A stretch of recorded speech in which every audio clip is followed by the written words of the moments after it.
Fortunately, in Calcutta, I think the electricity supply before this Rajiv Gandhi Yojana in rural area was hardly 6%, mostly in industrial and urban consumers.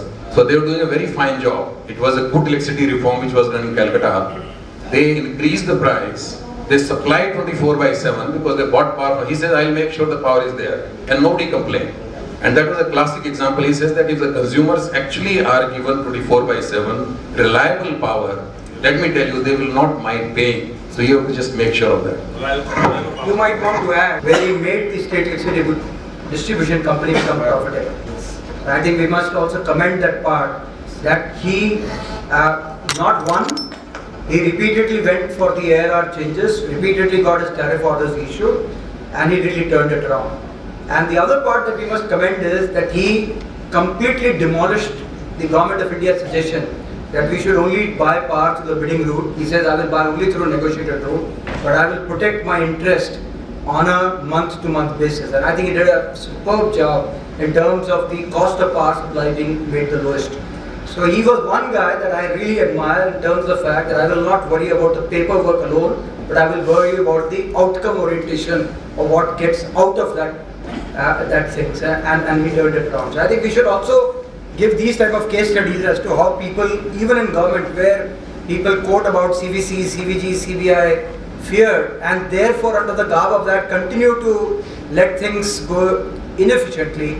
This gentleman actually turned it around by taking it at his own stride, and I think completely backed by the Chief Minister.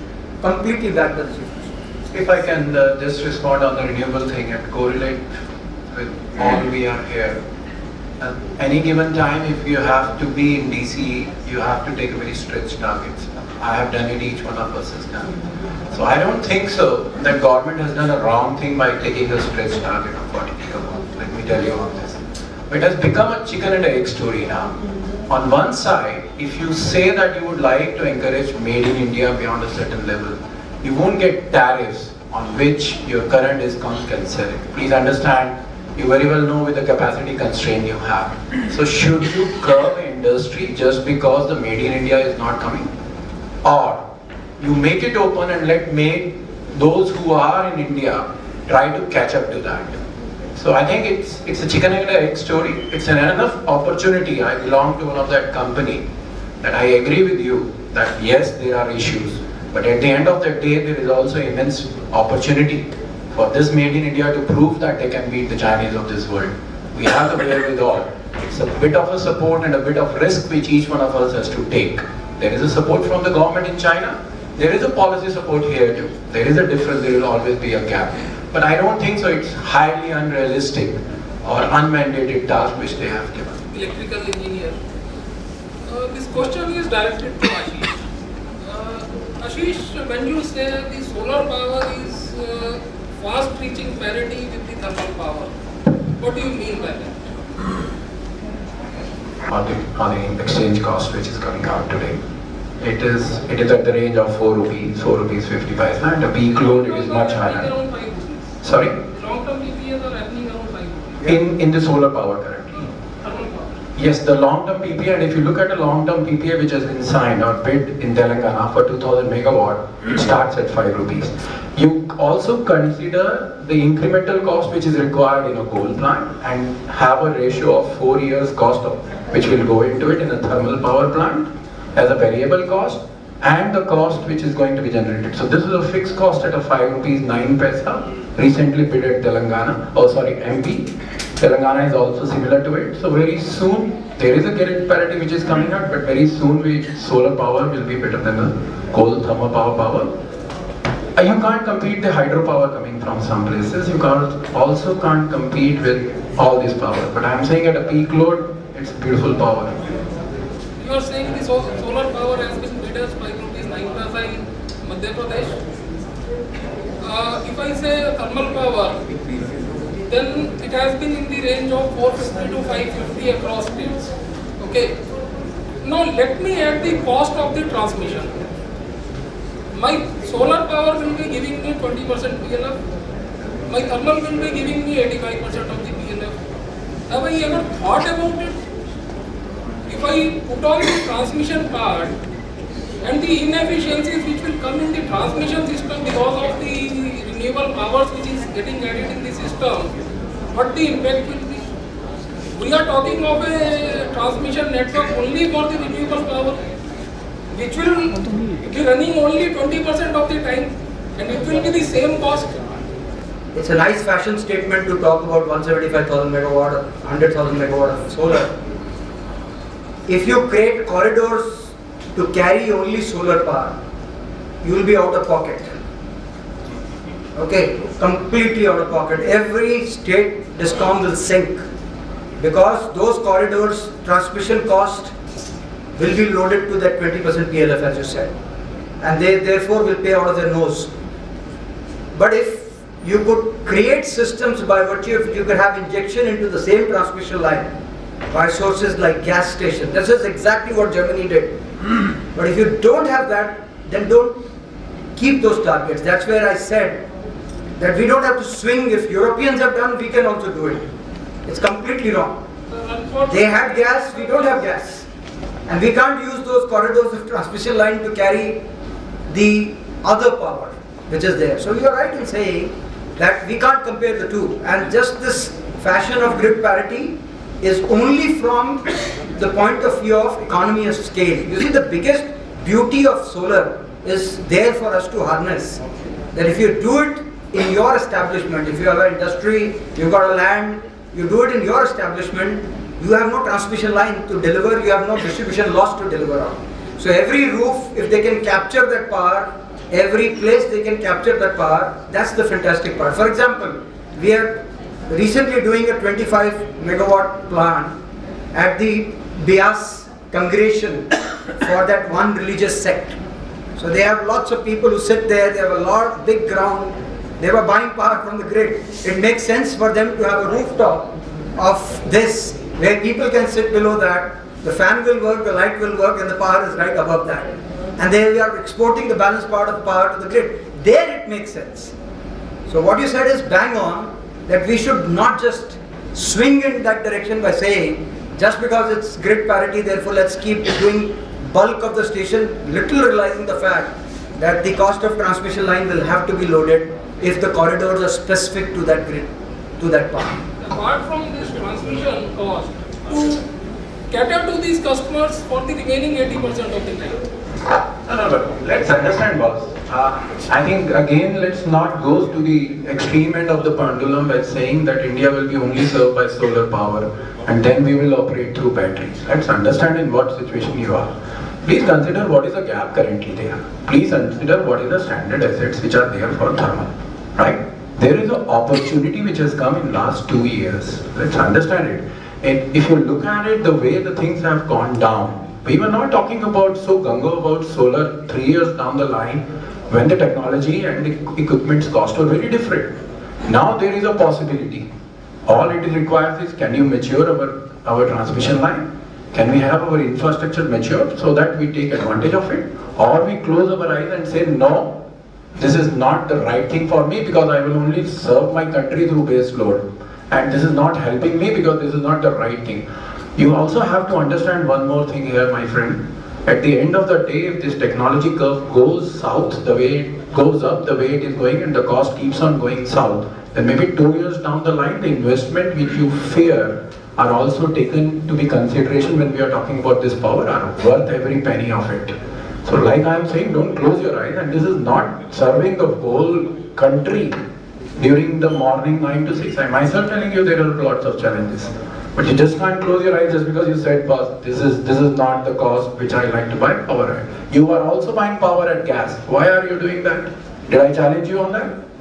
You also have lots of stranded assets which are coming on the gas-based plants.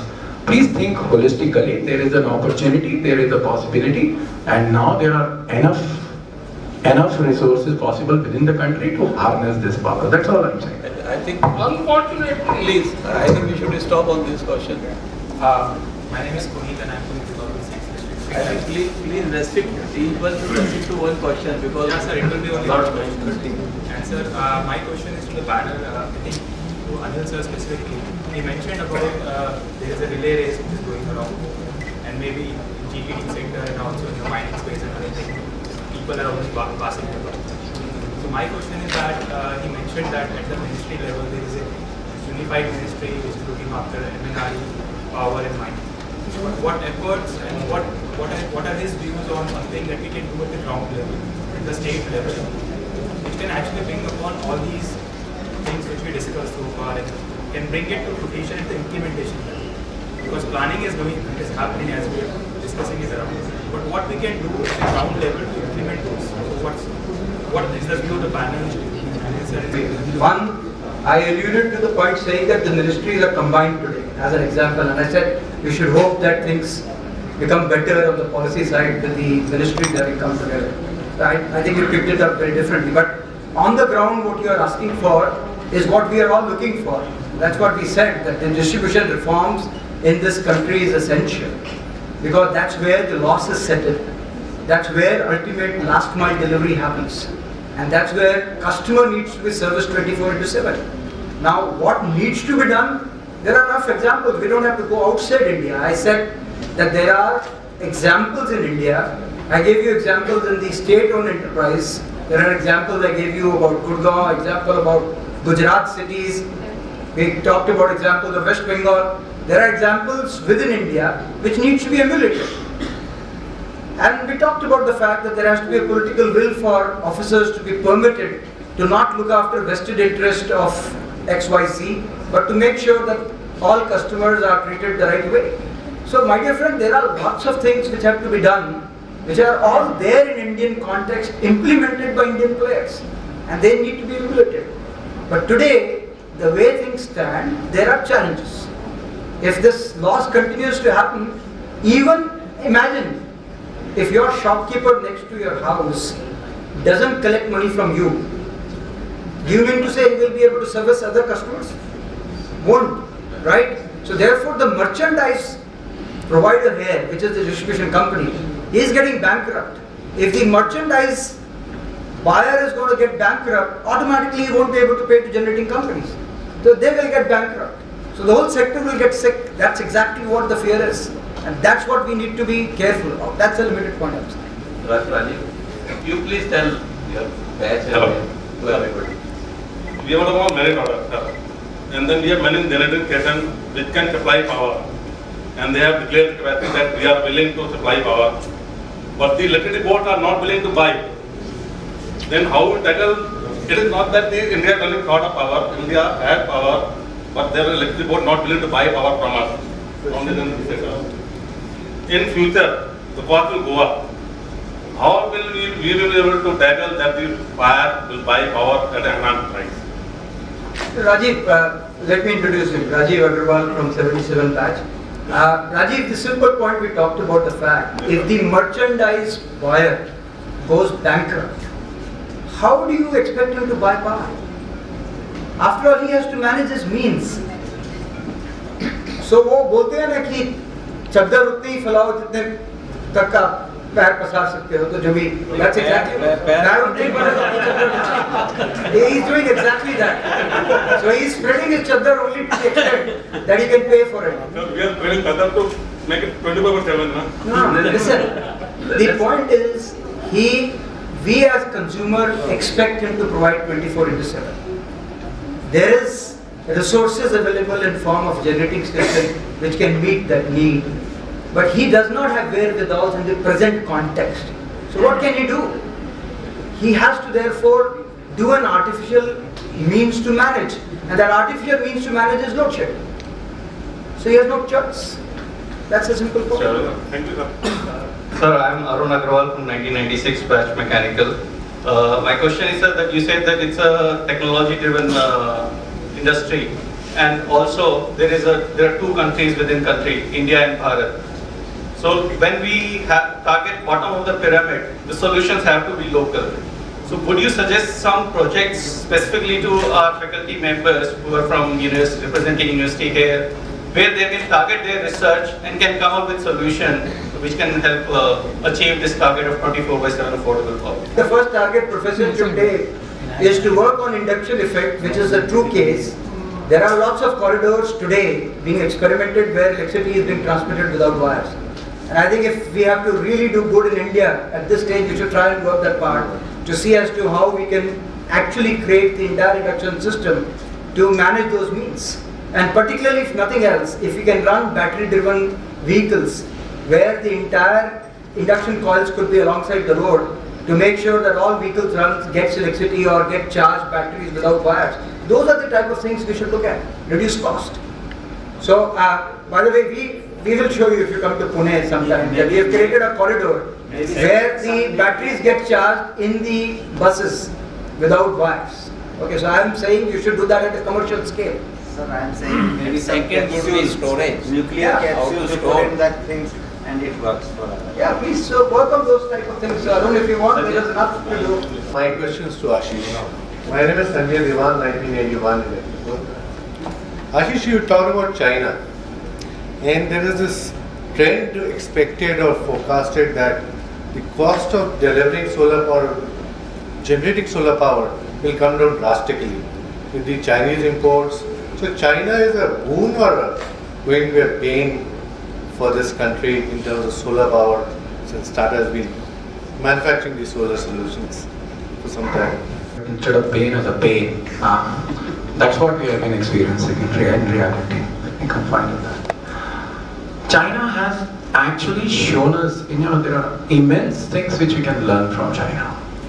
Look at the way they have enhanced their capacities. Look at the way they have enhanced their capabilities and efficiencies in manufacturing. We all talk about the support given by the government. But let me tell you, when you go out there, you actually appreciate that the infrastructure has been created, but there is an industry which takes full advantage of that infrastructure. It is not only that there is on the capacity driven, even individuals who are doing in that manufacturing field are doing an immense job compared to the individuals like me who are working out there. So there is immense learning from China. So it's a great place to learn for India. But however, they have also leveraged their strengths and we are not doing it. It's a pain. It's pain because they come up with, and if you ask about the renewables, then Chinese products coming to India are priced at a very different level than what the Chinese products goes to Japan. US and UK have their anti-dumping duty and force on it. But even if you look at it, so they make all types of products. And the quality we choose, because we are a very cost optimized and sensitive country, is what is making us a pain or a pain. If you actually have a level playing field, then I think it's a good competition to work on with. It's enough opportunity to learn. And they have done it, they have shown it, there's no reason why we can't do it. There is still a gap about this support system which is provided by the country and which is not available there. But I think there is enough opportunities for both to play, and there is enough countries outside India where the Indian can also play a big role there. And quality is one benchmark which we currently differentiate. I can tell you from my company, we sell across in Europe and UK our products, and we always get a premium even though there are anti-dumping duties from any other countries from which they are doing. But our scales are different. I think where we are lacking is the scale of production and manufacturing, which is giving them the potential to reduce cost further. Any Chinese plant, if you go by, talks of 1 gigawatt to 5 gigawatt. Even when they are coming over here, they are talking about to 1 gigawatt to 10 gigawatt coming to an alien country. And we ourselves, like my respected seniors said, are still at a 2 gigawatt all put together. That's the difference. Thanks, Chair. I must appreciate that looking over the spectrum, this angle and or two angle all time. Thank you. And but small parts of the question. When meters were changed in Delhi twice, and electronic meter twice was the company, why it was done so? Only in one part of the city, other part of the city is still running on mechanical meters. So that is the one issue.